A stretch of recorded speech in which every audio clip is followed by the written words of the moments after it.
We have Ms. Deepali Khanna, Managing Director of the Asia Regional Office at the Rockefeller Foundation, here with us, whom I would like to invite to address the gathering and deliver a keynote speech. She joined the Rockefeller Foundation in 2015 and has been managing the foundation's policy, advocacy, grant making and partnerships, thereby catalyzing strategic collaborations facilitating development in Asia.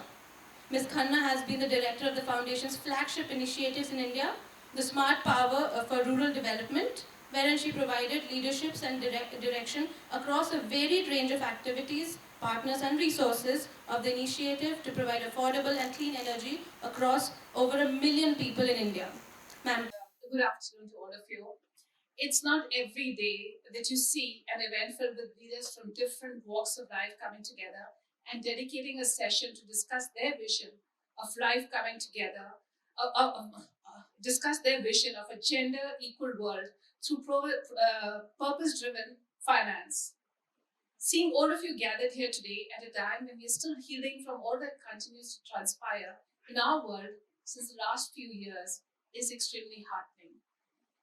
As we navigate uncharted waters in uncertain times, it is pertinent that we explore unconventional ways of creating an equitable tomorrow where no one is left behind. COVID-19 has already taught us to be prepared towards having a plan A, a plan B, or a plan C in place because anything can happen. It is 2022, but we still need to wait till 2154 to see a world where all genders will be equal if we continue at this pace, which is really alarming. As multiple crises ravage the social structures of nations across the world, the vision to achieve gender equity becomes a blurred vision. I strongly believe that most philanthropies, donor organizations, and corporates are aware about this prevalent gap and want to find ways to bridge it. There's certainly a will, and we need to find the ways. So I'm hoping that all of us, by the time we leave, we find the ways together. We cannot stand still when 49.6% of the global population does not have equitable access to the resources they need to survive and thrive in the 21st century. Women are one of the most vulnerable groups facing the climate catastrophe, COVID-19, and economic recession.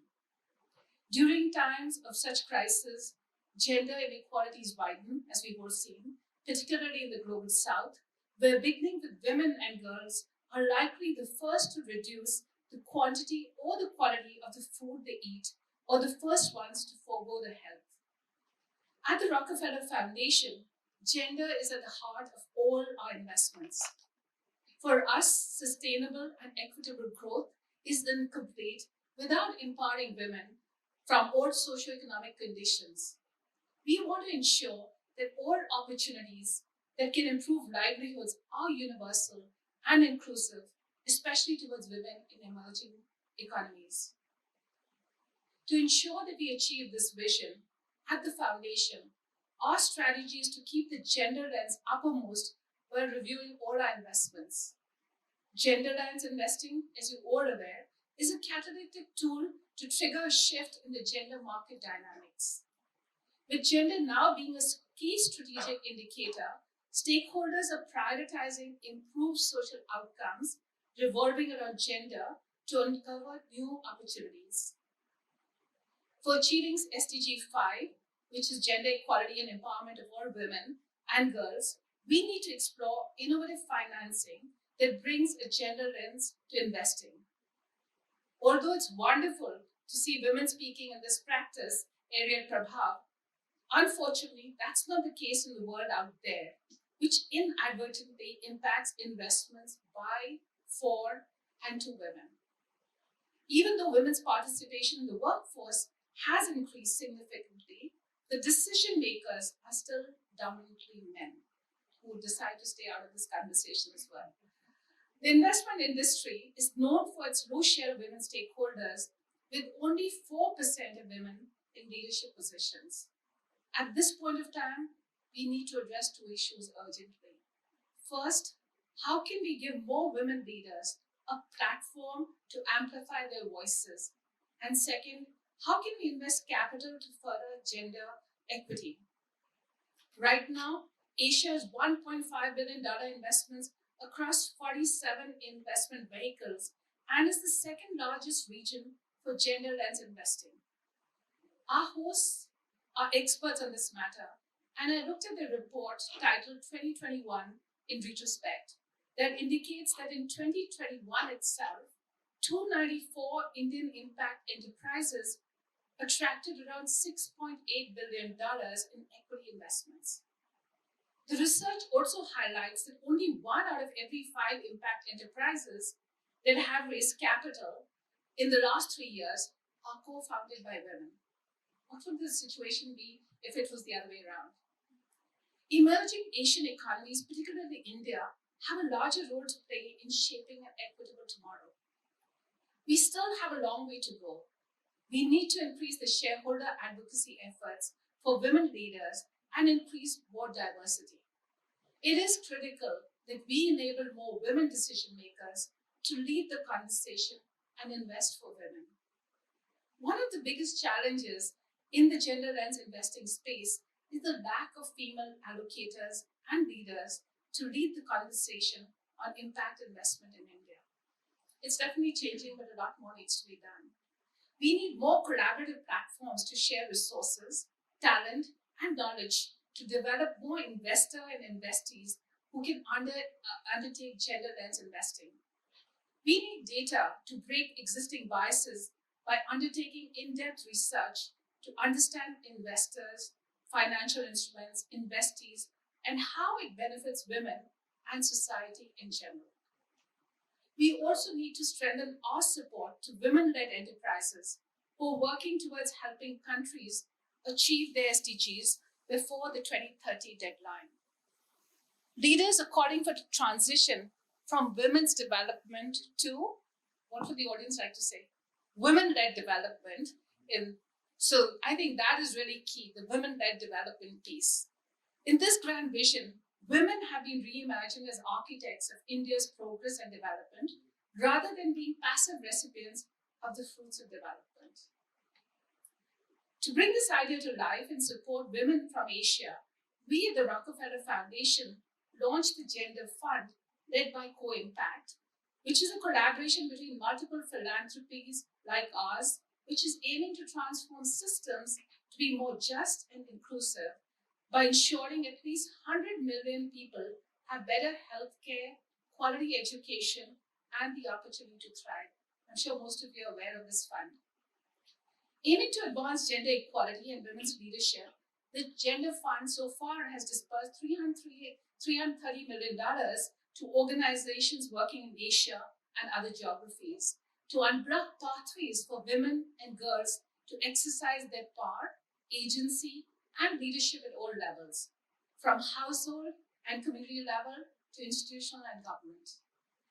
This is India and Asia's opportunity to unlock economic power and drive development by investing in opportunities that will create value, achieve financial gains, while also delivering quantifiable results in making this world more gender equal. The pandemic led to a major setback for women's equity. When India started vaccination, due to the shortage of the vaccines and the prevailing vaccine hesitancy, the coverage of women taking the vaccine remained low. No surprise to any one of us over here. The problems are large, and while I do think about scale all the time, I want to share an example that really started small and hyper-local and led to a greater change. Through our investment in Swasthi, and I know many of you are part of the COVID Action Collab, we ensured that female and transgender health workers were trained and deployed in the field. Around 136 female health workers who were part of the Swasthi program and 148 other female health workers convinced over 4.8 lakh women to get vaccinated. While this was the direct effect of the training program, the vaccinated women convinced other women to get vaccinated against COVID-19, and this snowball effect led to over 8 lakh women being vaccinated. A very, very small effort, but did yield great results. This is where the power of investing money in empowering women leaders lies. These leaders continue to encourage other women after they've received proper training, thus creating an ecosystem which is robust. During the pandemic, the burden of housework disproportionately fell on women. There have been regressing indicators on female school dropouts and child marriage. There are pre-existing challenges that women across sectors are facing, from women entrepreneurs lacking access to finance to young girls receiving basic education. I think you know it all. 93% of the labor force in India's informal economy is made up by women. We at the Rockefeller Foundation are supporting many such women at Seva by linking 1 million small entrepreneurs to newer markets via a digital platform. However, the pandemic demanded a few changes. While women in India were the receiving end of disproportionate division of labor, we wanted to support the 1.7 million low-income, self-employed women who were a part of Seva during the pandemic. To share information of the pandemic and support them through opportunities and resources, we repurposed our work and the resources to Seva to help those women become more resilient in the face of such an adversity. More than 50,000 households were reached with key messages on COVID-19 response and COVID-19 vaccination by Seva, and over 25,000 members and their families were vaccinated against the virus. In fact, due to the devastating heat waves that regions like Ahmedabad faced, many salt pan workers struggled to make ends meet. To provide immediate response, Seva procured community solar water coolers, underground water tanks, and installed them in the worst affected districts, benefiting over 600 households. It may seem a small number, but at that point of time, this was what Seva was able to do at the drop of a hat, which is quite phenomenal. All sectors across public, private, and social have a responsibility to redouble their efforts to embed gender equity as we recover from COVID-19, specifically by leveraging our position as investors in the impact investing space. As we've experienced and learned from our journey with our partners, we're all striving to become more inclusive and reflect this in our programming. This means we need to start by examining ourselves first, by acknowledging that our privileges are what our privileges are, and work towards creating equity within our organizations across management, operations, and research levels, and take positive steps to constantly improve. I think this is critical. We'll have to start with ourselves, and unless we embrace this as a core value, change is not going to happen. As we do this, we can also better integrate gender equity into our program research, teams, and design, and eventually reach across sectors as well as cross-sectorally. I think the whole intersectionality of everything that we're trying to do with the gender lens is going to be so critical. Right now, the full potential of gender lens investing is yet to be utilized. As we call for more investments and more women leaders on the center stage, it is critical that we can measure and monitor the impact that we are making for advancing gender equity and economic empowerment. We need more transparency from all our organizations to demonstrate key metrics such as data on diversification of the overall workforce or the quality of employment opportunities for women. I think all of us present here need to really be holding ourselves accountable and really being able to answer the question, are we doing enough? What more can we do and how can we learn from others? Because I think pilots are not going to help us. We really need to collaborate more effectively and sustain and scale our interventions. Collection and analysis of gender disaggregated data should not be limited to social impact indicators. It should also be collected for financial indicators to demonstrate growth and promoting gender equity. Measurement without these shouldn't exist. We shouldn't be actually wasting any money if we're not doing that. There needs to be provisions for women to be given leadership responsibilities so that they can effectively address the issues plaguing women's growth and development. We need more women as leaders, thinkers, and in decision-making positions across Asia. I'm extremely excited about our recent work with the Asia Impact Leaders Network that we seeded with the Asia Venture Philanthropy Network, which brings together Asian leaders from government, private sector, and NGOs to use their influence, knowledge, and capital to drive Asian nations faster and further towards achieving the SDG goals. And gender, of course, is a cross-cutting theme with the Asian Impact Leaders really embrace. The role of impact investors is critical to support women and girls while also creating a platform to amplify the voices of women across emerging economies.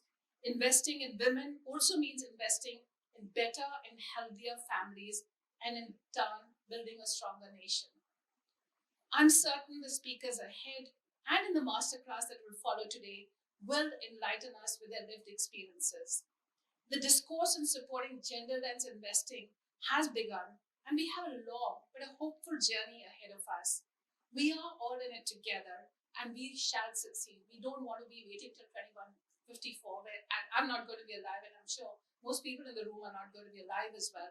We want to see change happen now. So I hope, we're going to leave the session today with that bold commitment and do everything that we can to make this a reality. Thank you so much.